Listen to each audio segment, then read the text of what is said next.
Hello, hello. We are live again for another Champions League review.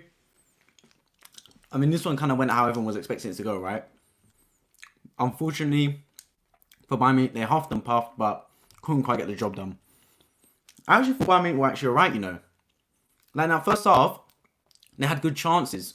But if you don't take your chances, you're going to get punished. And in the end of the day, Man City, fair play to them, they defended very well. Especially their box. I thought Man City defended their box perfectly. Like, honestly, textbook defending on how to defend narrow. Because know that you're playing four centre-backs, so you're going to have to leave the wide areas out. Four centre-backs, obviously the weakness of that is you're going to get exposed in the wide areas. And they allowed Bayern Munich to exploit the wide areas. Koeman was having a field day. Even to an extent, Sane was. But as soon as Bayern Munich got the ball anywhere near the box, Man City dealt with it expertly. Genuinely expertly. So I have to say fair play to them. They progressed as everyone kind of expected them to do after the first leg into the semi-final to play a mouth-watering two-legged tie against Real Madrid. Let's get into your comments straight away. Max Johnson, Bayern Munich fan, welcome into the chat, my friend.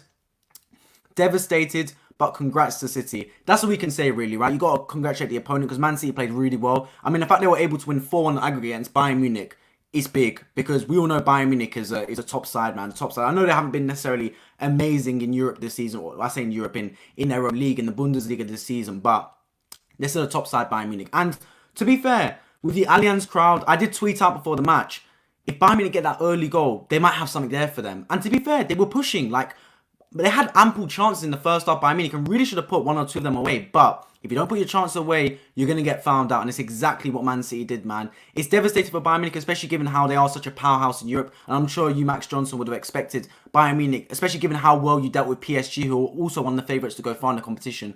I'm sure you would have expected your side to at least reach the semis, maybe. But you came across Man City. I'm just disappointed in the fact that I thought it was going to be much closer. I mean, I predicted Man City to go through, and I know a lot of people predicted Bayern Munich to go through the tie. And even though I said Man City, I was expecting this game to be won by maybe one goal or two goals maximum.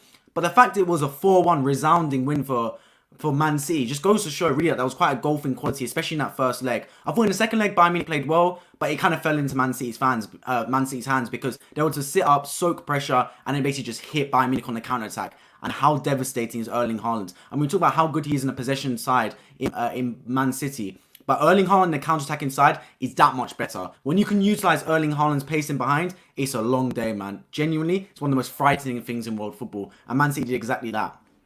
Bayern had their chances, but couldn't finish goals and opportunities. That's exactly the thing, Jeff, man. Like in the first half, they had their chances. Sane had a really good chance. He should have scored.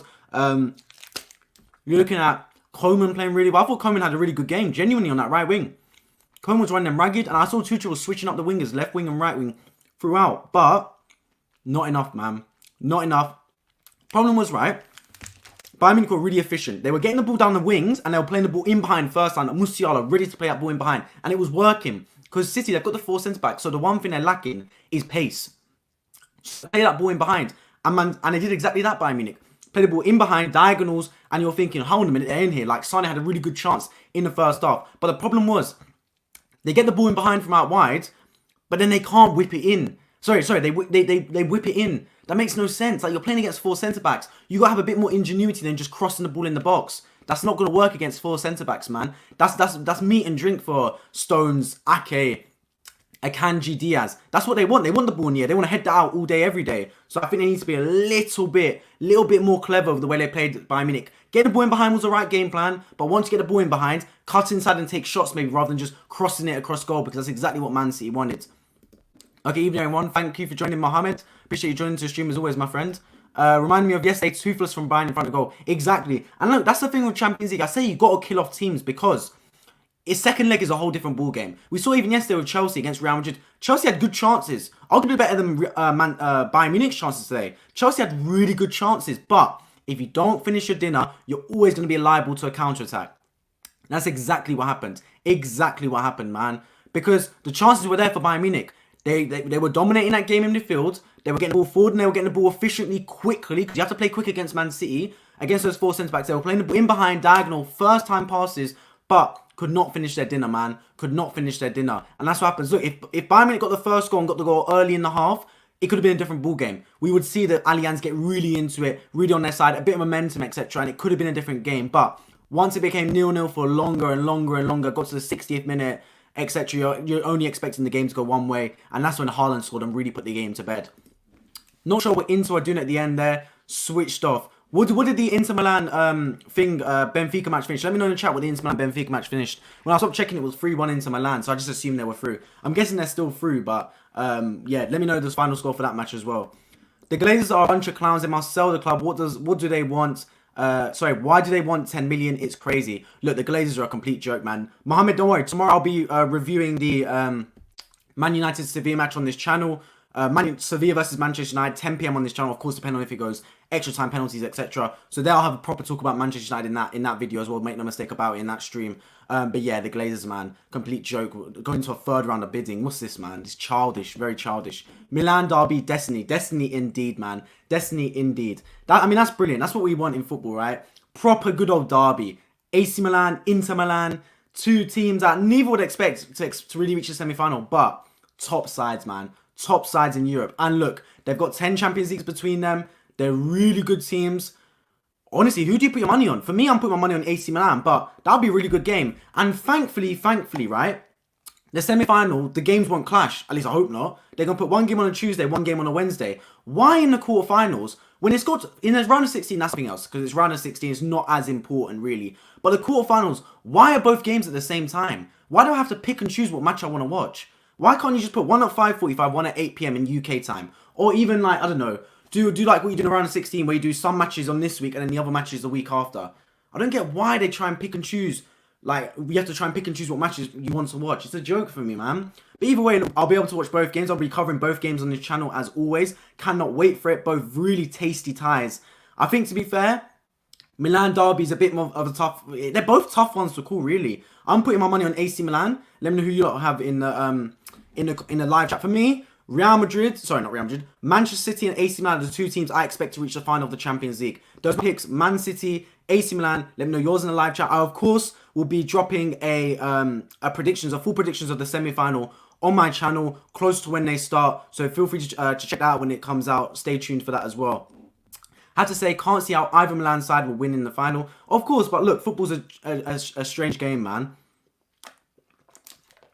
I mean, you look at it and you think, really, Real Madrid and Man City should have enough on paper to win the Champions League. Whichever team gets past, really, in the semi-final, Man City or Real Madrid should win the Champions League.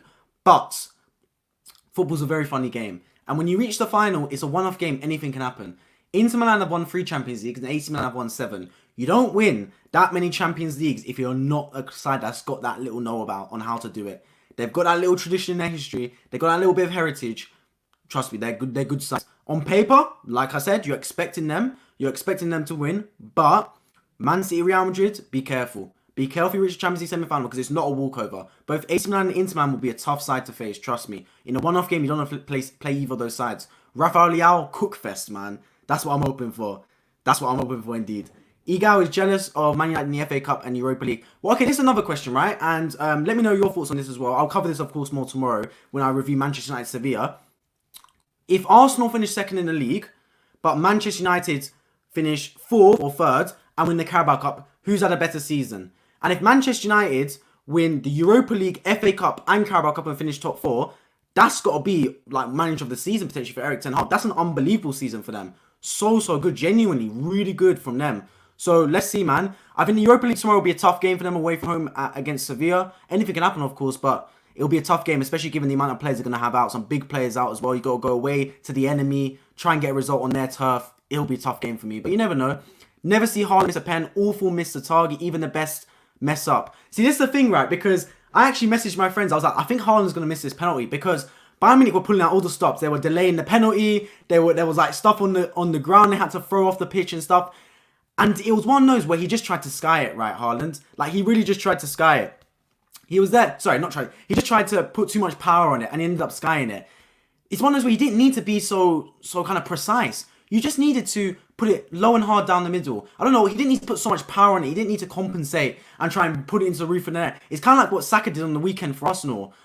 You didn't need to do all that, Haaland. You just need to low and hard in the goal, and that would have been it. I mean, it didn't affect Man City at the end of the day, but to see Haaland miss that penalty, that's a strange sight, really, because we don't expect that to happen from one of the best strikers in world football, to be completely honest. But look, it happened. Unfortunately, it didn't affect him. He managed to score a brilliant chance later on as well. That Haaland goal, by the way. Let's spend a little bit of time talking about that Haaland goal. What a goal. Did you see the way that Upamecano, by the way, was shook that whole game? I've never seen Upamecano be that kind of scared playing football. Like, Upamecano is a good centre-back, genuinely. He was really good in the World Cup for France. But over these 2 legs, he's had a stinker. And he's just been terrified of Haaland. Flat out terrified. That goal is Haaland one-on-one against Upamecano. Drops the shoulder, Upamecano hits the ground, and then this little touch. If you haven't seen it yet, watch the highlights. Haaland with a little dink with his right boot over Upamecano's stretched leg, and then he's got the patience and the calmness to just stroke the ball into the top corner. It's a hell of a goal. Genuinely, it's a really good goal from Haaland, man. And then obviously at that point, when Man City are 1-0 up with 30 or so minutes left, that's game over. I think the only way I think the only way Bayern Munich would have had a chance is if they got that first goal. They didn't. And it's as she wrote, man. As she wrote, they got completely torn apart in that counter-attack there. And look, we say Haaland's an absolute animal, and he is. But he's an animal in a possession-sided Man City team. Haaland on the counter-attack is 10 times better. And that's a scary thought. Like, we're not even seeing the best of Erling Haaland in this Man City team, genuinely. Because when Man City have all the possession, they play against teams that play a low block, etc. Sit 10 men behind the ball. We're seeing Haaland's their penalty box, just kind of like right place, right time striker. That's not Haaland's game. Genuinely, that's not Haaland's game. Haaland is best if you have him running through, like on the counter-attack, let Haaland just bomb it. That's where Haaland's at his clinical best. And we don't see Man City play that because they're one of the best teams in the world. Every team plays a back 4 against them with 4 in front and maybe 2 in front of there. But either way, they park the bus against Man City. So we don't see Haaland be his electrifying self where he's got his pace to just bomb it. And then you literally, it's a one-on-one foot race. And no defender in world football is catching up to Erling Haaland. Let's be completely honest about it.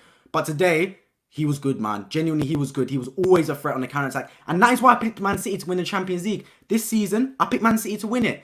Why? I never picked them to do it, but it's that Haaland X factor, man. Because when you're playing against teams like Bayern Munich, you have that Haaland up front. Even if Haaland doesn't score, his presence enough is dangerous enough for Man City. Having someone like Haaland up front, Real Madrid know we can't put as many men forward because we've got to defend for Haaland. It's just that little bit in the corner of your brain, in the back of your mind, thinking, rah, we really can't commit too many bodies because Haaland's at the back. Sorry, Haaland's waiting to counter-attack against us. We've got to leave some bodies at the back. Having that little bit of X factor with Haaland could be the difference for Man City. That's my prediction. The game finished 3-3, both Tommy and Jefferson. Appreciate that. So Inter Milan going through, sloppy at the end, but look, when you're basically through, you can afford to take some liberties, right? But yeah, Inter Milan, AC Milan, what a semi-final. Let me know your predictions in the live chat. Inter Milan, AC Milan, and Real Madrid, Man City, let me know your predictions. I'd love to hear it in the live chat. And if you're new around here, subscribe, man, for football-related content. My next reaction will be tomorrow, Sevilla versus Manchester United. Real Madrid versus AC Milan final, that's your prediction. Decent prediction. I think, look, the Real Madrid-Man City game will be a hell of an exciting match. I don't want it to go like this game, man, because I thought Man City, Bayern Munich, I predicted Man City to go through, but I genuinely thought Bayern Munich would have a proper fight.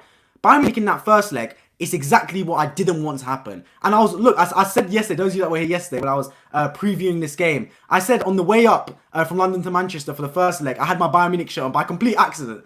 Genuinely by complete accident. I thought the game was on Wednesday, not Tuesday. And I met some Bayern Munich fans, and they were actually quite confident. Like, they generally were quite confident. I said to them, look, Man City are really good. I watch a lot of them. I watch Man City every game, basically, because I'm an Arsenal fan. I've got to watch Man City. They are title competitors. And Man City are really good. And going to Etihad is a very tough game. I back you lot at the Allianz to get a result against Man City. So in this game, don't worry about winning this match necessarily. Just don't put the game over in one leg. If you lose 1-0 against Man City at the Etihad, that's not a bad result, genuinely. But to be fair to Bayern Munich, they came as they thought they would be, which is top dogs, have the aura about them, and they tried to win that football match. And they got found out and lost 3-0 with 2 goals coming in the second half of counter-attacking clinical Man City play. And that's what sold Bayern Munich. Because if they went into that first game at the Etihad and felt, you know what, 1-0, we had some chances, we didn't quite score, it is what it is. We'll lose 1-0, we'll take it back to the Allianz. I would have backed Bayern Munich to win. But because they were 3-0 down, they ended up chasing the game at the Allianz, etc. And they went a bit pear-shaped. That was the downfall for Bayern Munich. It's one of those things, man. You can't lose the game in the first leg. That's what I always say in the Champions League. Even if you're at your worst, even if nothing's clicking for you, just don't put the game out of sight in the first leg. Make sure you at least make it competitive going into the second leg. On the flip side, if you're a team that's dominating that first leg, put it beyond sight. And Man City did exactly that. So fair play to them, man. They weren't just playing well and they didn't think, oh, 1-0 is a good result against Bayern Munich. They put that game to the sword and they ended it in the first leg, basically. And that's exactly what you need to do. On the flip side, Manchester United, who I'm going to be reviewing tomorrow against Sevilla, did not put their game to bed. They were just as dominant as Man City in that first leg, if not more dominant against Sevilla. But with 10 minutes left, they folded. They capitulated and gave away 2 goals. And that's a draw heading back to Sevilla. And their key men are missing. You got to have a killer instinct. You got to have the mentality to finish off games. That is, to be fair, what Man City did in the first leg, and that is why it became a very tough task for Bayern Munich. They huffed and puffed, but they didn't quite have enough quality to get any goals. One goal might have made it interesting at the Allianz, but not quite enough. I've watched a fair bit of both AC Milan and Inter in Serie A. I didn't think either would get this far in the Champions League. Me neither. Me neither, man. Genuinely, I thought Inter and AC Milan would get taken out in the quarterfinals maximum. Really, I thought Napoli would get the better of AC Milan. I thought Benfica would get the better of Inter Milan. But this is football, man. I think AC Milan got lucky with a draw against Tottenham because Tottenham folded in the Champions League. And their big players turned up for AC Milan. Rafael Leao and their keeper, Magic Mike, they call him, Mike Maignan, turned up. And look, when you're playing for teams like AC Milan and Inter Milan, when you're playing for a team that's not got star-studded players throughout, you got to make sure your big players turn up in the big moments. And that's exactly what happened, man. Exactly when they were called upon, they put out a good performance. And that is what you need to get through. Because you say, what's harder to win? The Premier League or the Champions League, for example? Or Serie A or Champions League? The reason some people say Champions League is not as hard to win is because it's an element of good quality. Don't get me wrong. But it's also an element of luck. It's a 2-game leg. Anything can happen in football. Genuinely anything. If you perform in those 2 legs, you can get a result. And that's exactly what AC Milan did, to be fair to them. And now they've earned themselves a tie in the semi-finals alongside their rivals Inter Milan, which would be a brilliant, brilliant leg. It's about winning trophies. So Manchester United, if they don't make top 4, it would be different. I think Manchester United will make top 5. I think they'll make top 4 convincingly, to be completely honest. But look, it's football. Anything can happen, man. Anything can happen. Hey, Luca, welcome to the chat. You okay? Doing well, Luca, man? I hope you're doing well as well, my friend. He wasted terrible over to... Who are you referring to, Tommy? He was terrible over to... I think it was referring to Upamecano, right? Because when I was talking about him earlier, sorry, the chat's going so quite fast, man. I'm catching up to the chat. Yeah, Upamecano over those 2 legs, terrible, man. And he's not a bad centre-back. Genuinely, Upamecano is a very good centre-back. I think we've seen it in the World Cup as well. I've got the France shirt on right now. I ain't got Upamecano on the back, don't worry. But he's genuinely a very good centre-back. But the problem is, when you play against Haaland, I always say this, right? A player can have a really good game, that's one thing. But the reputation can have a whole different effect on someone. When you line up in the tunnel before the match, and you see someone like Olivier Giroud. No offense to Olivier Giroud. He's a good striker, but he's not a top striker. But when you see someone like Henry, like Haaland, like Cristiano Ronaldo in his day, like Karim Benzema, it's a different look to it. You're sitting there thinking, this is going to be a tough game. Upamecano got run ragged today, and the match was played in his head too much. He got caught up in the occasion. He was folding. He wasn't keeping up with Haaland's runs. As soon as he got that red card in the first half, running in behind, it threw him a little bit. And from then, he was the one that was at fault for them conceding the goal. He slipped over at the wrong time. It's one of those things, man. Haaland can do that to anybody. That's why I believe Man City will win the Champions League. Because Haaland's that little X factor. Because make no mistake about it, Man City are a better team, in my opinion, when they run Alvarez or they run Gabriel Jesus, for example, when he was there, as a striker that can drop in and everyone contributes. And they're a bit like the Avengers I've compared them to. But one thing that Haaland's got that Gabriel Jesus hasn't got and Julian Alvarez hasn't got is that aura. It's that mentality. It's that killer instincts. That's what Haaland possesses. When Real Madrid line up against Haaland in the Champions League semi-final, then they know they're going to have to be on top job. They know Rudiger, Alaba, Eder Militao, whoever it is, they know they're going to have a rough night in that day, the day after. And they're going to have to be on top job. And they're going to have to play differently because of Haaland. When people make game plans against Man City, they make game plans to defend against Haaland. Like, genuinely. That's what they got to do. Tell me one other team that does that. Tell me one other team in world football that makes a game plan to defend against one specific player. He's that good. He's that good. And having that as a threat is a big, big thing for Real Madrid, genuinely. Let's see how far it takes them in the Champions League. I think they will. I think it'll be a tasty tie against Man City. But one thing Man City got to make sure they do is put that game out of sight. Because if you make it a tight game against Real Madrid, a 1-goal, 2-goal game with about 10 minutes left, my money's on Real Madrid. Because when it comes to tight matches, when it comes to money on the line, you know Real Madrid will turn up. They will turn up in those moments. So if you're Man City, if Real Madrid give you a chance, which I believe they will, they gave Chelsea ample opportunities. If they give you a chance in your Man City, take that chance with 2 hands and put the game to bed, just like you did with Bayern Munich. Don't leave anything up in the arms, up for questioning with Real Madrid. Because even if you leave that door a little bit ajar, they will smash it open and they will find a way to win that football match. They saw last year. My money's on Man City because they've got the experience. They knew what happened last year against Real Madrid with Rodrigo scoring 2 goals in extra time. They know what it's like, in stoppage time. They know what it's like. They've tasted their medicine. They don't want to feel that again. But look, like I said, anything can happen. It's a Champions League. It's a crazy, crazy game. Let's see. Haaland took that long ball from Stones, chested it back to De Bruyne, and he just knew that he was going to get a perfect ball back. That's the thing, man. De Bruyne and Haaland together, it's just pure liquid, man. It's pure quality. And I say this as well, right, because Haaland as a counter-attacking machine is crazy good, man. Crazy good. De Bruyne as well, it's a cheat code. When I watched the first game of the season, right, West Ham versus Man City, And I saw the second goal for Man City, right? De Bruyne played one through ball to Haaland and he was just through and no one could stop him. I sat there and I thought, football's broken. Like the sport of football is genuinely broken. How do you stop that? Like, how do you? It was literally Haaland making a run. And don't get me wrong, the West Ham defenders saw the run. They saw Haaland make the run. It's not like he made the run behind them and it was just a wonderful out of nowhere run. They saw the run with their own two eyes and they still could not stop it.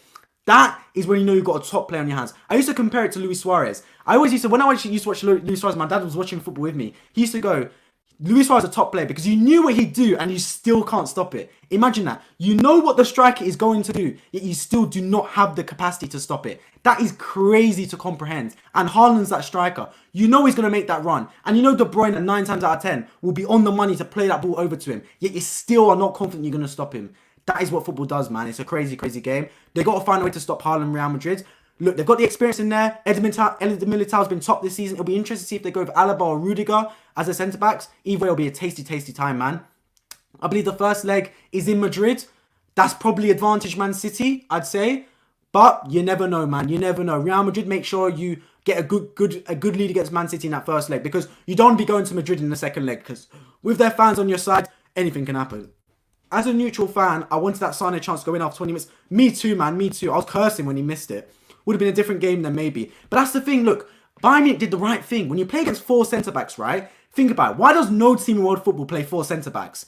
What Man City are doing, it's not revolutionary under Pep Guardiola. It's because of what he's had to do. He hasn't got a left-back at the club. And he clearly doesn't trust Kyle Walker. So he's had to play 4 centre-backs. Play it out wide, down the channels. Centre-backs, what they've got in physicality, they lack in athleticism and speed. Play it down wide through diagonal balls through the corner. That's what they were doing. And fair play to Bayern Munich. They were efficient with it. Musiala would pick up the ball and he'd hit the diagonals through to Sané, through to Coman. And Sané with that chance for a goal, it's the blueprint for success. But he pulled it wide. And like I say, in Champions League matches against teams like Man City, you got to score those goals, man. You got to be clinical. Haaland down the other end was clinical. Today, Sané wasn't. That goal goes in. The Allianz on their side. Still 60 or so minutes to go in the match. I would have backed Bayern Munich to maybe get something from that match, genuinely. But they didn't. And the longer it went on, the longer they failed to score, it looked like they weren't scoring, to be completely honest. And Man City, again, held firm. Because once the ball was in the box, they knew how to defend it, Man City. Fair play. When the ball's out wide, it was a tough game. It was a tough game for them. But to be fair, they knew. They were letting them have the ball out wide. I'd do the same thing. When you defend narrow. When you attack wide. Everyone learns that. It's kindergarten stuff. It's schoolboy stuff. You would have taught it. One of my first coaches taught me that. He said, look, when you're defending, defend narrow. Flat back 4, defend narrow. When you're attacking, use the width. Get chalk on your boots, they'd say. Touchline. And Man City were affording that. They were letting Coman and Sané get the ball. So you're probably looking at that as a neutral and thinking, Coman had a good game. Sané, apart from his misses, had a decent game. And yeah, they did. They were getting a lot of action and probably deserved to score. But that was all of Man City's game plan. They knew, let them have the ball out wide. Just don't let them have it in the middle. And of course, you know, Choupo-Moting, for all his goals this season, he's not a clinical striker. He's not that striker that's going to get you goals in the big moments. And look, it's one of those things for Bayern Munich, man. They got to dust themselves off. Maybe try and win the Bundesliga now, which has been a bit tougher than it has been in previous seasons for them, and go again next season. And for Man City, they got to try and do something they've never done in their history and haven't done under Pep Guardiola, and that is win a Champions League. Is it possible? Of course. They're in a great position. They're in a great position to win a treble, let alone just a Champions League, but they got to keep at it. It's a tough leg against Real Madrid next in a couple of weeks' time, which I will be covering on this channel, so make sure you subscribe for football-related content. I've been posting every single day for the past week or so. Non-stop football content, man. I hope you guys have been enjoying it. Let's see what happens. I cannot wait for it. I was thinking earlier about how I'm only really interested in the Champions League. Would you rather have, say, the top 6 qualify for an expanded Champions League and scrap Europa and Conference League? This is the thing, right? I think the European Conference League is good because it gives teams that would not survive in the Champions League another route to success and even another route into the Champions League. I just think, right, that the Premier League is too good. Like, genuinely, the Premier League quality is too good, where the top 10 teams in the Premier League could survive in Europe. Like, 10th place in the Premier League is what? Brentford, maybe? Brentford would survive in the Europa Conference League. Let's be genuinely honest about it. Brighton would do well in the Europa League, etc. So for me, I just think they should expand it and have more Premier League teams in the Champions League and in the Europa League. For me, top 5 in the Premier League goes Champions League, 6, 7, 8 go Europa League, and 9 and 10 go Conference League. That's my opinion on it. Feel free to disagree. Let me know in the live chat. That's what my position is for the teams that I believe should get in the Champions League from the Premier League because it's that good. Where are the first legs of the semi-finals? Someone left it in my chat the other day. I'm pretty sure the first leg is at Real Madrid. And then let's be honest, bro. The San Siro one, doesn't matter where the first leg is. There's not even away goals anymore. Doesn't matter where the first leg is for Inter Milan, AC Milan. Let's be real about it. They're in the same stadium. But yeah, I think the first leg is Madrid, which is advantage Man City for me, because when you're playing Real Madrid, you do not want to take that second leg back to Madrid, because with the fans there in the Bernabeu, a cauldron of a stadium with so much rich tradition, do you want to be there with a 1-goal lead maybe, battling against Real Madrid for 30, 40 minutes? No, you don't. Let's be real about it. It's compared to Anfield at times. It's that raucous. Rengbouj, I don't know what that means. I don't know what that means, my friend. I appreciate joining in regardless. So if you can say it in English, I might be able to understand. But sorry, my friend, I don't speak many other languages, unfortunately. I won't back against Real Madrid until someone finally beats them. Fair play, man. Fair play. I don't discredit that opinion one bit. Real Madrid are that good. Genuinely, they are that good. Like, they are mentality monsters. Real Madrid in the Champions League, they are a cut above the rest. Genuinely, a cut above the rest. No one wants to play them. If you want to date with Real Madrid in the Champions League, good luck to you, my friend. Even if you think they're dead and buried, they never are. So don't leave that team breathing. If your foot's on their neck, leave it on their neck and squash them, stomp them to death. Don't leave Real Madrid with a pulse, because they'll find their way back in that football match. Madrid host first leg. There we go. Yeah, advantage Man City in my opinion. When are they played? In 2 weeks' time, I believe. In May, 3 weeks' time, I believe. I think it's like middle of May. So around that week, middle of May. I'll be covering it on this channel, of course, so stay tuned for that. May the 9th. There we go. Middle of May. Thanks in Welsh. There we go. I think Real Madrid will take a lead to the Etihad, say 2-1. See, that's the thing, right? I think Man City going to the Bernabeu, it's going to be a strange one for them, because what Man City have always done, right, is they demolished the team in game 1 and then they kind of sit back in game 2. That's what they did, really. Let's be real. Apart from the RB Leipzig game when they actually had to turn up in the second leg, but even was at home. Against Bayern Munich, right, they got their business done in the first leg. Now, against Real Madrid, it's strange because you want to put them to the sword, but equally, you want to give yourself a good advantage heading to the home leg. Sorry, you don't want to put the game, give yourself too much of a deficit heading to the home leg. So if Man City are 1-0 up at the Bernabeu, right, in the first leg, do they just sit there and do they just say, you know what, we'll take the 1-0? And if it's 1-1, that's still a good result heading back to the Etihad. That's probably what they're thinking. Equally, if they're 1-0 down, do they sit there and go, you know what, let's not go and try and tie this game up. Let's just take the 1-0 loss and head it back to the Etihad. It's going to have to be, it's a talking point for Pep Guardiola to see what he does, because in his blood, Pep Guardiola's blood has always been to win football matches, to go out there and to try and beat the other team and impose your footballing ability. But against Real Madrid, do you sit there and do you go, I don't want to put the game outside? It's a toss-up. It's a toss-up. I think he would prefer to have the first game in Madrid. I'm sure managers will always be impartial and say, it doesn't matter where it is, I just want to win. But I'm sure in the back of his mind, he would think, you know what, that first leg in Madrid, that's what I want. Especially given what happened last year when they won 4-3 at the Etihad and then took it to the Bernabeu and crumbled in stoppage time with Rodrigo scoring 2 goals. So I think in the back of his mind, he'll be fairly pleased, Pep Guardiola, that the first leg is in Madrid, to be completely honest. Which stadium is the first and second leg for Inter versus Milan? Doesn't really matter, but thank you, Jeff, for saying AC Milan is hosting the first leg. No home for AC and Inter. Exactly, man. No home leg, basically. They're both playing at home. They're both playing away in the San Siro, man. What a stadium and what a game. I've only seen Barcelona destroy Real Madrid at Bernabeu. Would be something special. This is the thing, right, with Real Madrid, because I've seen Real Madrid and I've looked at them and I thought, they're not that good. Like, even in the first half against Chelsea, were they that good? Like, genuinely, be honest, were they that good? I know they were 2-0 up and they were cruising, but they weren't. But then they got a goal out of nowhere. Rodrigo scoring a beautiful goal. Like, the way Vinicius Junior just laid it on a plate for him to score. It's so clinical. And that's the thing with Man City, right? Man City are a team that I expect them to dominate possession. I expect them to dominate the chance against Real Madrid. But they always got to keep their A game. Because Real Madrid can lull you to a slumber. They can do a little melancholy. Do a little bit of just slowly. Oh, they're not playing that well. They're giving you chances. And bang! Vinicius gets a chance. Rodrigo gets a chance. Benzema's through on goal. That's what Real Madrid are like. They lull you into a false sense of security sometimes. Man City have to stay at the top of their game. Genuinely, they have to always be aware. It'll be interesting to see what system Pep Guardiola runs, because he seemed to have found his system, to be fair to him. I've been very critical of Man City earlier in the season throughout the time on my channel and this season, saying that Pep Guardiola hasn't found his system. He's playing this Bernardo Silva left back. Rico Lewis is in the team. It's not working. Like, the reason I've seen Man City be so vulnerable is because the system keeps changing. How are you going to get a consistent run of results when you ain't even got the consistent team selection? This was the first time in their history that Man City have run the same team selection 3 times in a row in the Champions League. It just goes to show that Pep Guardiola has stopped experimenting and he's found a system that works. The 4 centre-backs, Stones in midfield with Rodri, it's working. It's giving them the foundations to move forward and attack, and they still have their big hitters in the team, the likes of De Bruyne, Jack Grealish, Bernardo Silva, Gundogan, Haaland, etc. They've still got the ball players in there that can damage you. Will he play that same system against Real Madrid? I expect so, unless something changes from now till then. Pep Guardiola is a man that, if his team get beaten, he does like to chop and change the system from there. He doesn't like to run the same. He likes to basically just run a team until it gets beat and then change up and run a different team. So let's see, man. From an Arsenal fan's perspective, I just want us to beat them at the Etihad. I don't know how it will happen, because if they play anything like this, it'll be a very tough game. But look, it's football. Anything can happen. First leg, 2-1 Madrid. Second leg, 2-2 Madrid.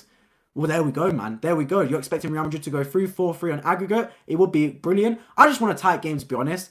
I want Man City to reach the final of the Champions League, just so it helps my team Arsenal in the Premier League run, having them just preoccupied with the Champions League. But I do not want Man City to win that Champions League. What I want to happen to Man City is what happened to my club, Arsenal. I want in 10 or so years' time, or 15 years or so time, when Man City have a little bit of a fall off. I don't expect Man City to be this good for the next 10, 15 years. I want everyone to go, oh, Man City is so good. You won 4 out of 5 Premier Leagues. You've won 7, 8 Premier Leagues in your time. Oh, but you never won a Champions League. Because you know how many times I get clowns and Arsenal fan about this?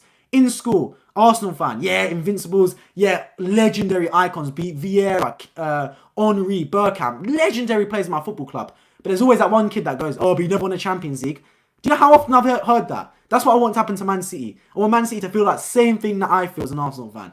Never win that Champions League, man. I want them to be able to say, okay, we bought the Premier Leagues, but you can't buy that Champions League. You can't buy European elite. That's what I want to happen. You want European tradition, historic. Teams like Real Madrid, like AC Milan, been there, done it, man. It seeps through their veins, through their DNA is Champions League football. That's what I want to win the Champions League. Not this oil club Man City that have been there, done that. Sorry, that have not been there, done that, and have just come along with money and trying to buy their way to it. Look, if they win it, fair play, man. I'll applaud them. I'll say congratulations for winning the Champions League. It's about damn time with all the attempts you've had. But equally, I can't say I'd want it to happen. Genuinely, I can't see it happening.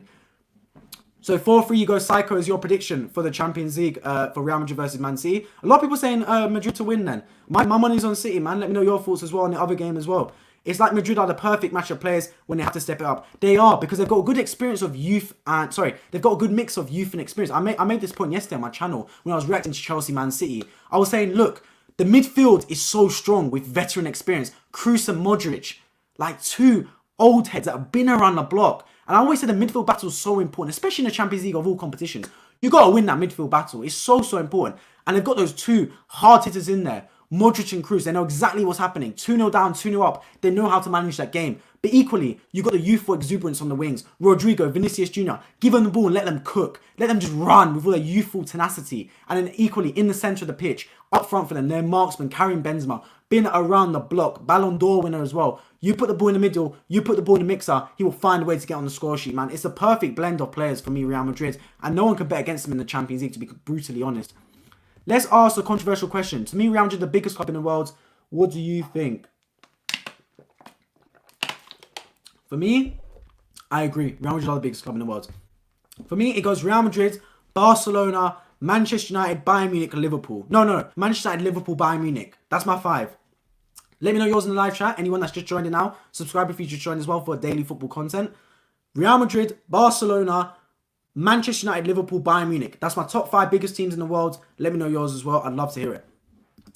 Yeah, let's hope it's close. I feel the quarterfinals have been a bit underwhelming. They have indeed. Genuinely, they have. The best one's been AC Milan, Napoli in terms of tight fixtures. Every other one's been a walk in the park. I mean, Man City won 4-1 on aggregate. Real Madrid won 4-0 on aggregate. I mean, Inter Milan, fair enough, the aggregate wasn't massive. I think it was 5-3 on aggregate. But even so, that game was dusted at 3-1, let's be completely honest. They just capitulated at the end.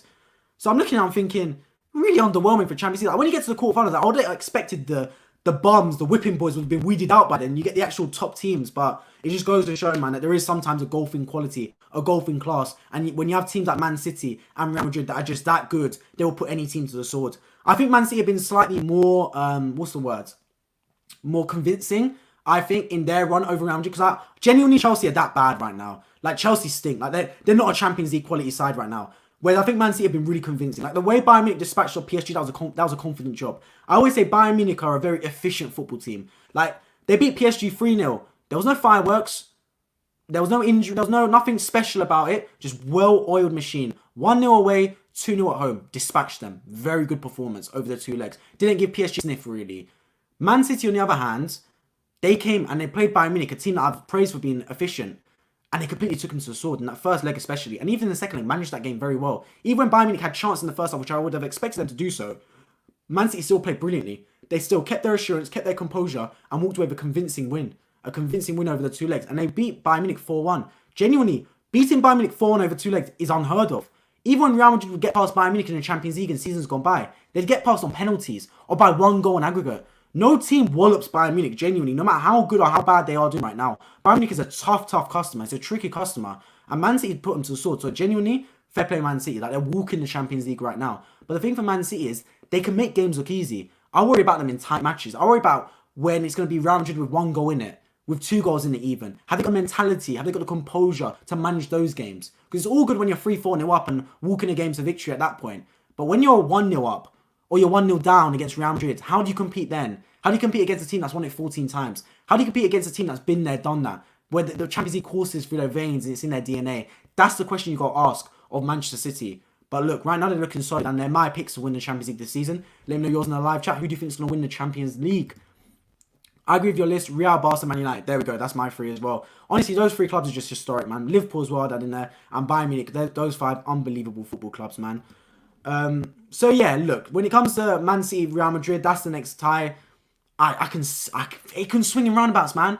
A lot of people predicting Real Madrid. I'd love Real Madrid to win it. Genuinely, I would, but Man City, man. Man City can. I think Man City will.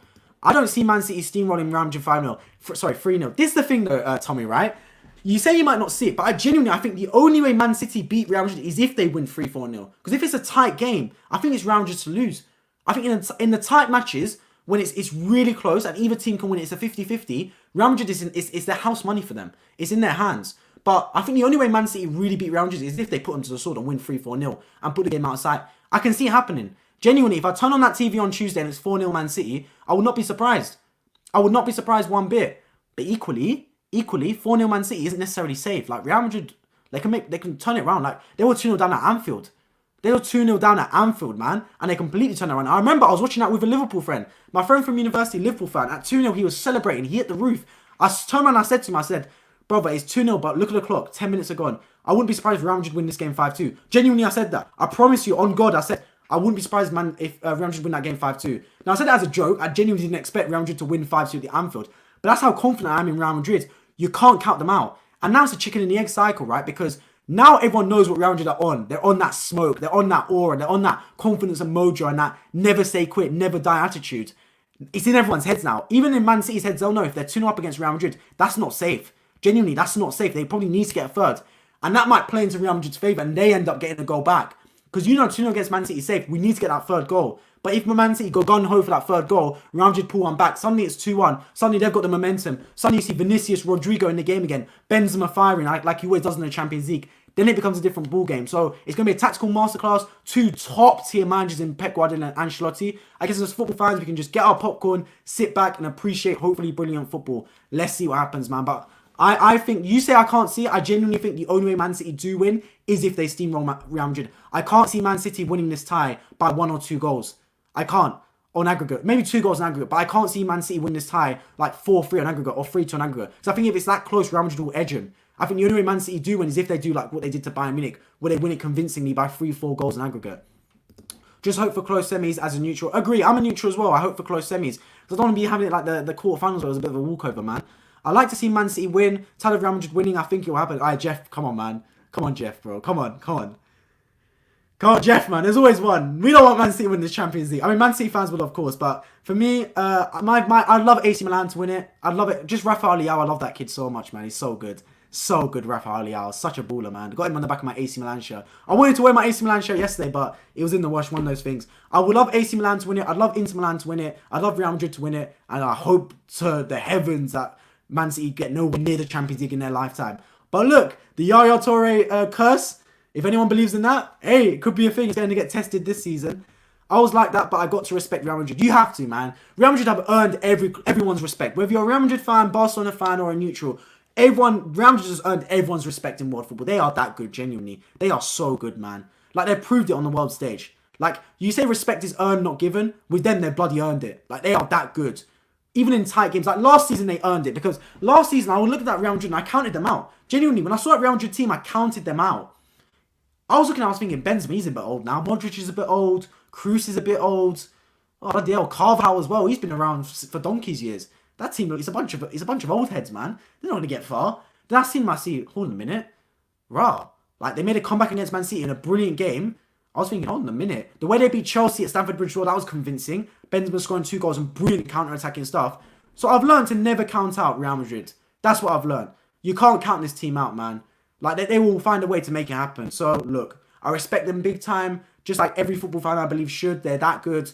I wish them the best. I wish them the best. I just want a really good 2 football matches. Against Man City, I want a really good 2 legs. 2 legs where the game isn't over at any point. Where I'm watching it, I'm thinking any team can win from minute 1 to minute 90. Not like this where I went into this match thinking, right, if Man City don't win this, they've completely bottled it. I want convincing, I want tight matches. I respect them. I grew up more of a Barca fan. I fell in love with Messi, so I prefer Barca. I've always been a Real Madrid fan. I'm not necessarily a Messi or Ronaldo fanboy. My GOAT now is Messi. But before Messi won the World Cup, my GOAT was Maradona. Because I always said to be the greatest footballer of all time, you have to win a World Cup. And neither Messi or Ronaldo won a World Cup. So for me, I said Maradona's my GOAT. I never watched him play live, but I've seen enough highlights to know this brother was a baller. But ever since Messi won the World Cup in 2022, December, in Qatar with Argentina, I was like, okay, cool. Messi, you are my football GOAT. One of the greatest player, well, is the greatest player of all time in my opinion. Messi won, Maradona 2, Ronaldo 3rd. Let me know your GOAT order as well. I'd love to hear it. That's a really good debate. I mean, it's less of a debate now, actually. I feel like the GOAT debate used to happen all the time. Since Messi's won the World Cup, no one does the GOAT debate anymore. Football Twitter's bored.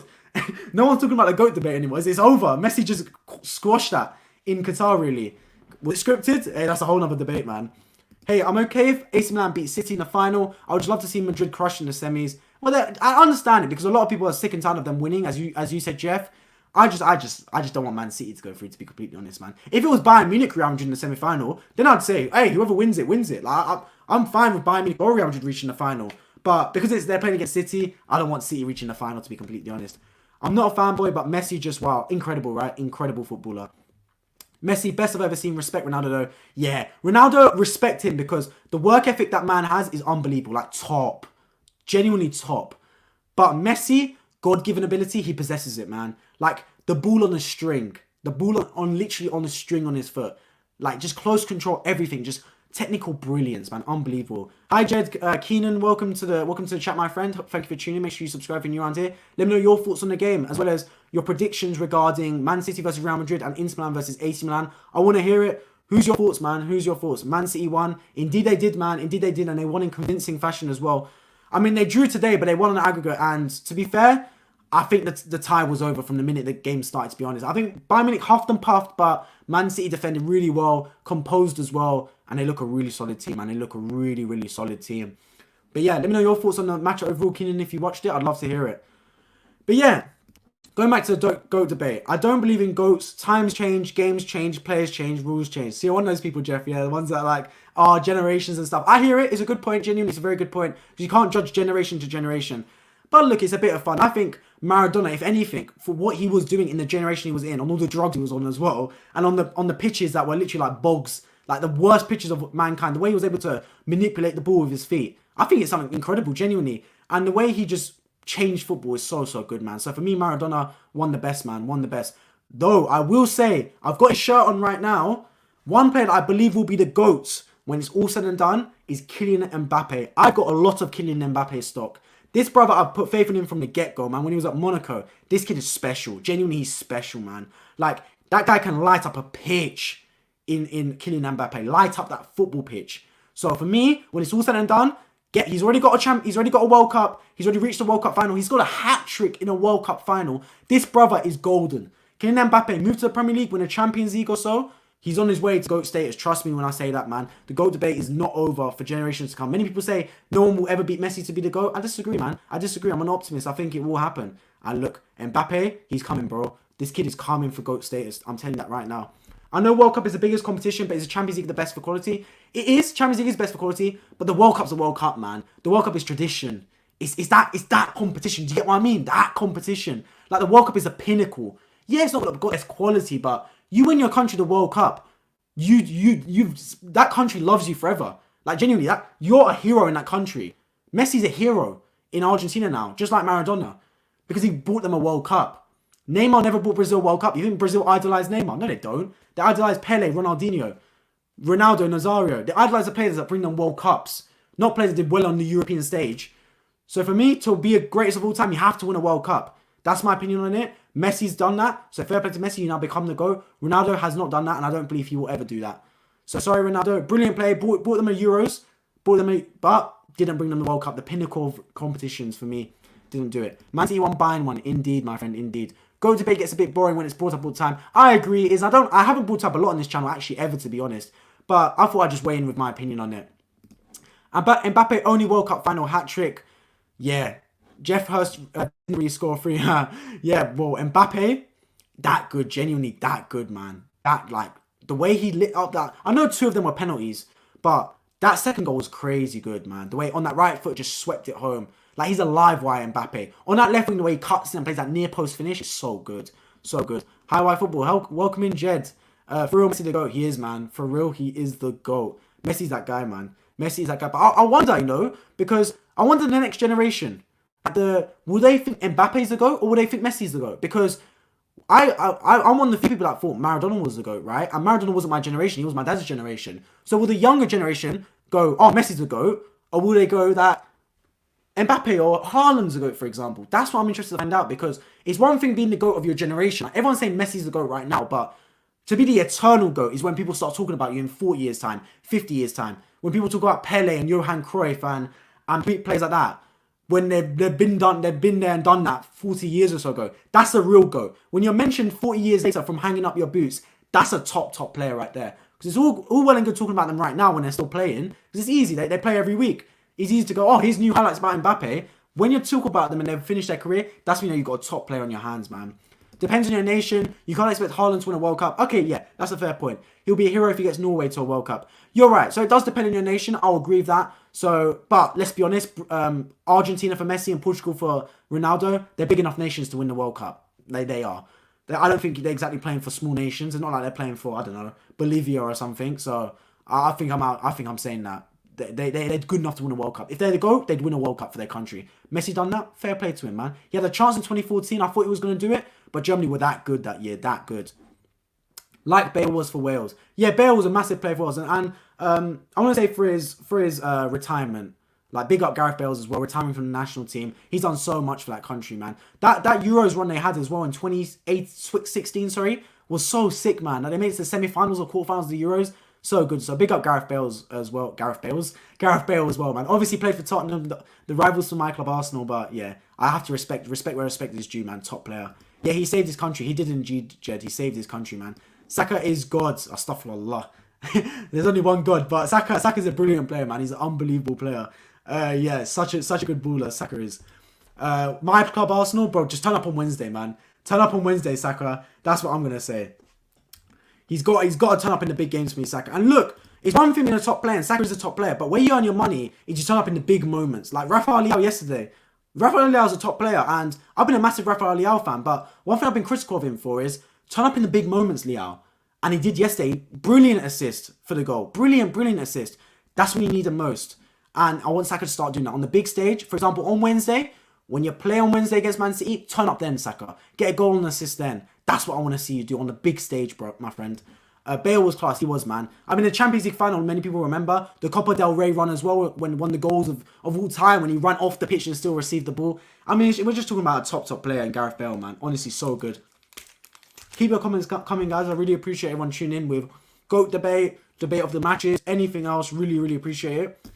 My dad said George Best was some player, but he played for Northern Ireland, so never got to play on the world stage. Well, yeah, George Best, of course, was top player back in the day, man. Winger.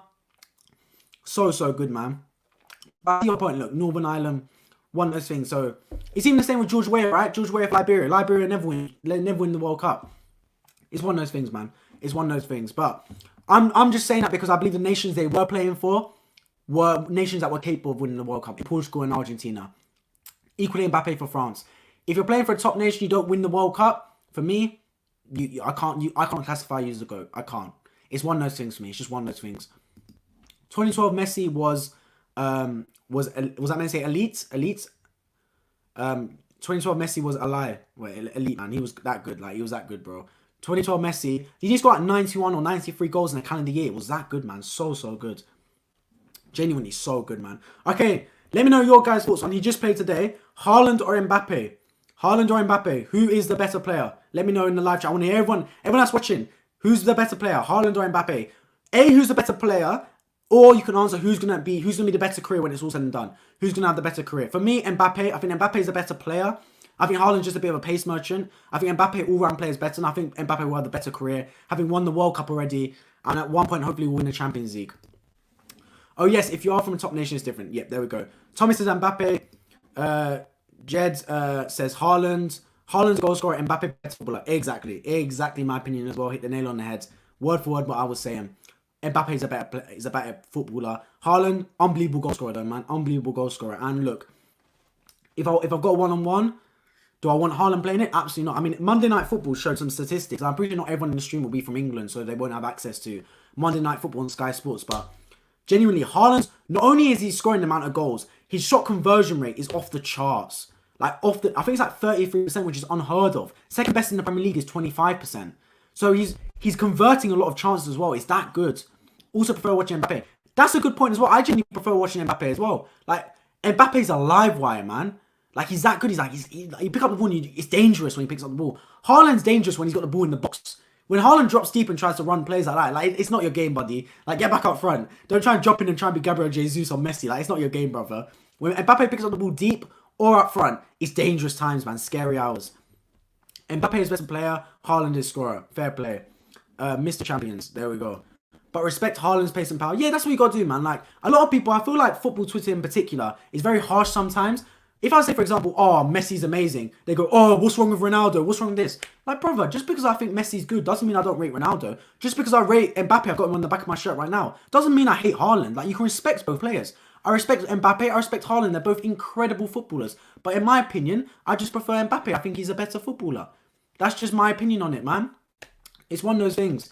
Haaland, like I always say, top player. He's showcased himself. He's done it in the Bundesliga. He's done it in the Premier League now as well. He's going to do incredible things, man. Like, even the fact he's on course to break the record for the most goals for a Premier League player in all competitions in one season, which is a record from a Tottenham player in like 1920s. Just goes to show how ridiculous he is and how he makes football look so easy when it's seriously not. In his debut season as well. But at some point you got to look at more than goals. Like I always say, now you can say this is crazy and feel free to disagree, yeah, but you put me in the Man City side up front, I think I'll score 4 goals. Like in his 38 games, 90 minutes in Man City in the Premier League, I'll score 4 goals. I promise you I will. Now, Haaland obviously scored an amazing amount of goals. I'm not saying Haaland's lucky for getting his goals because he's in the Man City team. But Man City, genuinely, like, they have a really good team. Like, they've got a team set up to play for a striker. Like, I think I will score 4 goals. Like, I'll get a tap in against Fulham or something. Like, or Southampton. I'll put me on penalties as well. I'll score 5 or 6 goals in the season. I guarantee it. Put me in that Man City team up front. De Bruyne whipping it in. Bro, that's my game, man. Bear in mind, I was a centre forward. I played centre forward. So I was like Gabriel Jesus on roll on lock, man. I was dropping in, feeding plays, turning and playing, man. Guardiola would have loved me. He would have loved me. Also, the funny story, man. When I was at school in year 9, I used to play left back, right? So I'm talking about like a good 7-8 years ago. I used to play left back, but I used to hate playing defence. So I used to just wander into midfield. Like, and basically play the Zinchenko role before Zinchenko existed. And my coach used to always shout at me saying, get back in defence. Now looking, I'm thinking, why not Pep Guardiola coaching me? I was a left back playing midfield. I would have revolutionised football. I was revolutionising football at my young age of 15, 16. Never got trusted, man. Coach was telling me, get back in defence. Brexit managers, man. Brexit managers. I should like Guardiola. He would have got the best out of me. A left back playing up front, man. So good. Oh, I think my mouse has died. My mouse has died, so I can't even show up the new comments. But yeah, Mbappe needs to join a better league. Sorry, League One is trash. I agree, it is kind of bad, to be completely honest, man. It's not the greatest league in the world. Needs to showcase his talent in the Prem or La Liga. I also agree. Neymar is brilliant. He's that good, man. Neymar's a top quality. But yeah, one sec. I've got to have my laptop out now because my mouse has died. This is unprecedented scenes. Never seen anything like this before. But yeah. Neymar's brilliant. Fulham is trash. What position do you think is the most boring to play? That's a good question. What position is the most boring to play? I think I'd say goalkeeper, just because I've never liked goalkeeper. Like whenever you put, like that time when you were in school football and no one wanted to go in goals, so you had to rotate and do like goalkeeper, rush goalie and stuff like that. Yeah, I never liked playing goalkeeper. I think I would say, to be honest, left back. I'd say fullback is boring, but the new side fullback with like Alphonso Davies, Nuno Mendes, Zinchenko going into midfield, Alexander-Arnold, fullback's quite fun now because you got license to bomb forward and do things like that and go into midfield. So I'd say fullback right now is actually quite fun, but obviously it's prone to interpretation and many people would feel free to disagree on that one. But yeah, for me, I just think goalkeeper and fullback are one of the most boring positions to play. Yeah, I'm gonna wrap up this stream soon just because my mouse has died and I can't even pull up any comments. Like, it's unprecedented scenes, but as is life, and I should have charged it. That's my bad. Hi, Siwan, welcome to the chat. I can't pull up your comment, my friend, but I appreciate you tuning in as always. I played centre back in the 1960s, never scored, missed one penalty. Well, there we go, man. Centre back, I think. Well, I mean, I'm not a physical person. I'm only like 5'10", 5'11". So centre back wasn't necessarily suited to me. But I must say one thing, right? Playing centre back in the 60s is much different to playing centre back now. One thing I will say is the demand on footballers now is incredible. Like, you have to be able to be technically gifted no matter where you play on the football pitch. There'd be times where if you weren't technically gifted, that's fine, we'll put you centre back or we'll put you in goal. Now you have to be technically gifted if you're in goal or centre back, if you want to play in the top leagues. You have to be comfortable with the ball at your feet. Does it come? It comes in part to how football's evolved under managers like Pep Guardiola, but also just the style of the game now is completely revolutionised. So yeah, that's one thing I will say. Fullback has evolved for the better. I agree, man. I like seeing it. I like seeing, my favourite position is winger. I think a lot of people may know this. I mentioned it before. I love watching wingers play. Rafael Leao, Kvara, Saka, Mbappe. Wingers are just so exciting. They pick up the ball and they make stuff happen, man. Just exciting footballers. They've got the license to do crazy things, take on players. But one thing I will say is, right, that fullbacks are not that bad anymore now. Because you've got players like Alphonso Davies that become a winger. Like, when teams are attacking, because of how athletic and how fit footballers are nowadays, you got fullbacks that become wingers. Like, genuinely. They used to say, there used to be the joke saying, if you're not fast enough, you become like a fullback. You're just a slow winger. But even the fullbacks are fast now. Like, they're genuinely very good.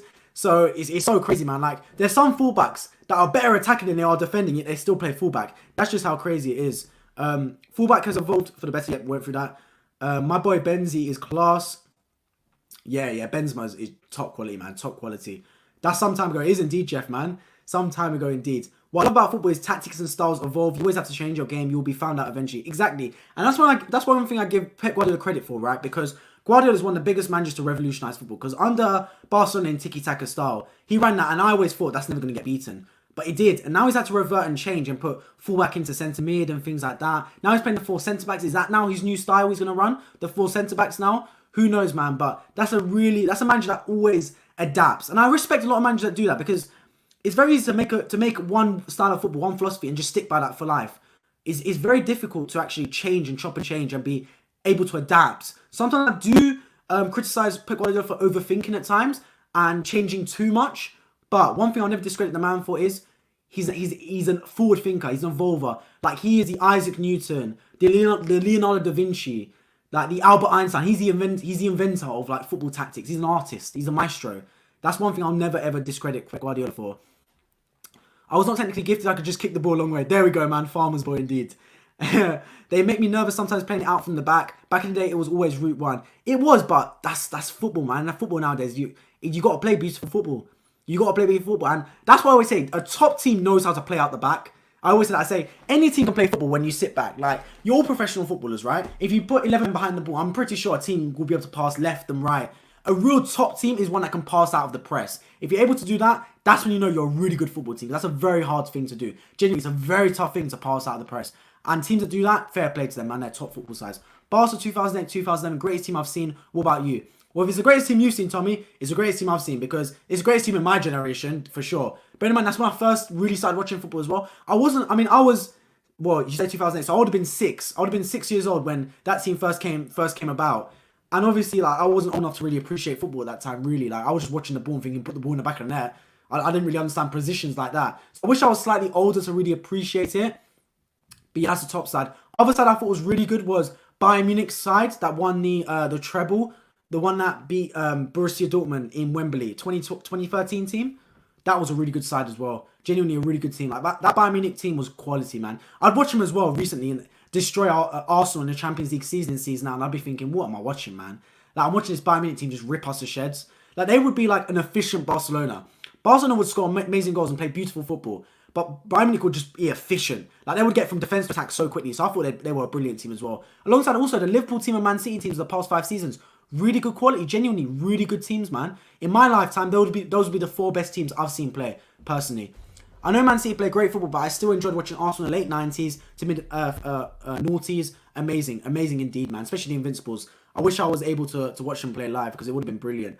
This is the best Arsenal team I've ever seen watch, and I've ever watched live, and look, hopefully they bring a title. But yeah, guys, I'm going to start to wrap up the stream now because my mouse has stopped working, and although I'm seeing your comments, I'm not pulling up on the stream, and it's not the same effect to me. I'd rather put it on the stream so everyone can see the comment as I'm reacting to it. But yeah, I appreciate everyone tuning in as always. To round up the game, I will say that Bayern Munich, they started well, and we know they had a mountain to climb. They tried their absolute best, but Man City were resolute. They defended well. They defended their box extremely well as well. On the counter-attack, Haaland got a brilliant goal after missing a penalty earlier as well. Scored a brilliant goal against Upamecano, slipping at the time. At that point, the game was basically over. Bayern Munich kept huffing and puffing, to be fair to them. They got a goal through a penalty from Kimmich. For me, look, whether you say it was a penalty or not, it's handball. Both penalties were arguable, to be honest. But that's the way it is. It's outside the silhouette. It's a handball. They gave it. Kimmich scored his penalty. It made it 1-1 on the night. To be fair, Bayern Munich had a mountain to climb, didn't end up doing it. Man City with 4-1 on aggregate set up a brilliant mouth-watering tie between Man City and Real Madrid in a few weeks' time. I appreciate everyone tuning in as always. Tommy saying Henry was amazing. Best player in the Premier League history, in my opinion. Top quality player, man. Wish I got to watch him live more often. I only watched him when he came back to the Emirates. But yeah, I appreciate everyone tuning in. It sets up brilliant mouth-watering semi-final ties in Man City, Real Madrid, and Inter Milan, AC Milan. Can't wait for it. My next stream will be tomorrow from Sevilla versus Manchester United, 10 p.m. The stream is set to start. Of course, if it goes penalties, extra time, it will start as soon as that's all finished. So as soon as the match is done, make sure you tune into YFootball to watch my reaction to Sevilla versus Man United. You make sure to hit the bell notifications as well so you don't miss the stream as soon as it starts. I appreciate everyone tuning in as always. Hope to see you all in the next one. Take care.